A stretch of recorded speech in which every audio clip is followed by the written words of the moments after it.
belajar di masa pandemi COVID-19. Menurut KBBI, senang adalah puas dan lega tanpa rasa susah dan kecewa.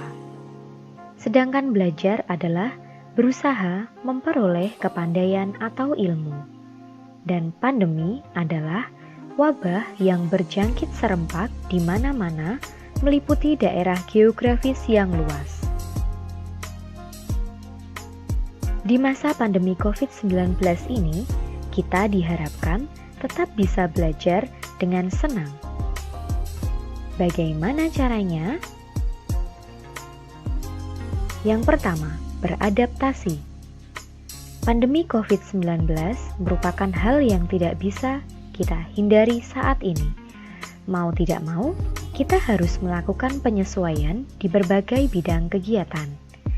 Himbauan dari pemerintah adalah kita diminta untuk membatasi diri dalam berkegiatan di luar rumah.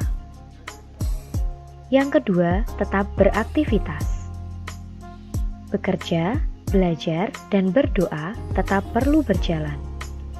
Caranya bisa disesuaikan dengan keadaan, misalnya dengan daring atau online. Kreativitas tetap perlu dan bisa dikembangkan. Dan keselamatan adalah hal yang utama. Saya di sini akan menyampaikan argumen saya tentang pembelajaran daring di masa COVID-19. Kita tahu beberapa bulan yang lalu negara kita dihebohkan dengan menyebarnya suatu wabah penyakit yang disebabkan oleh virus corona. Berawal dari munculnya wabah di salah satu kota di China, kemudian meluas hingga di berbagai penjuru dunia. Pada awalnya saya sendiri tidak begitu antusias melihat penanganan penyakit ini di negara-negara lain. Tapi ketika melihat Indonesia sudah mulai tertular wabah COVID-19, membuat saya lebih berhati-hati dalam menjaga diri. Oleh sebab itu, pemerintah memberikan haluan untuk seluruh siswa belajar di rumah dan melakukan social distancing. Perintah tersebut tidak ditujukan untuk siswa dan mahasiswa saja, namun seluruh warga termasuk para pekerja dihimbau untuk tetap di rumah.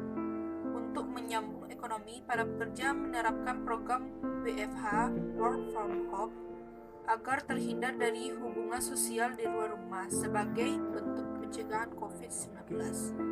Walaupun tidak semua pekerja menerapkan hal ini, mungkin dengan belajar di rumah memang terlihat menyenangkan. Tapi untuk sebagian siswa termasuk saya menganggap belajar di rumah kurang bisa dinikmati karena tidak bisa memahami materi secara langsung. Ada beberapa materi bisa dipahami dengan jelas namun tidak semudah ketika diterangkan langsung oleh bapak atau ibu guru saat berada di kelas. Selain itu, banyak tugas yang diberikan oleh bapak atau ibu guru membuat kebanyakan siswa menjadi keberatan. Mereka masih belum paham materi yang diterangkan namun sudah diminta untuk mengerjakan soal latihan. Sehingga saat ini banyak aplikasi bimbel online yang digratiskan untuk menunjang aktivitas belajar siswa. Sistem belajar online yang diterapkan menggunakan Google juga aplikasi lainnya juga untuk menunjang proses pembelajaran seperti Google Classroom, Zoom, hingga WhatsApp. Materi serta tugas pun dikirim secara online melalui aplikasi tersebut. Ada pula beberapa tugas yang diunggah melalui email, Google Drive, atau bahkan diunggah ke sosial media. Contohnya tugas yang diunggah ke sosial media itu berupa tugas video. Saya sendiri sebenarnya juga suntuk bila terus berdiam diri di rumah, ditambah lagi tugas dan materi yang belum terselesaikan.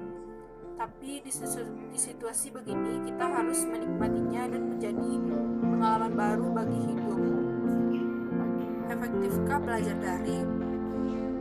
Nah, jawabannya bisa bervariasi. Yang jelas saat ini kita tidak punya pilihan yang tepat. Atau lebih baik kondisi ini diperparah oleh kondisi siswa-siswi yang tidak bisa belajar di sekolah. Dari 46.000 satuan pendidikan di Indonesia belum dapat aliran listrik, dan aliran jaringan tentunya menjadi penghambat bagi siswa untuk melakukan pembelajaran jarak jauh secara efektif. Masalah selanjutnya datang dari orang tua yang tiba-tiba menjadi guru bagi anak-anaknya. Ketua Perlindungan Anak Indonesia mengaku bahwa banyak anak-anak yang mengalami stres karena pola pikir orang tua yang mengajar.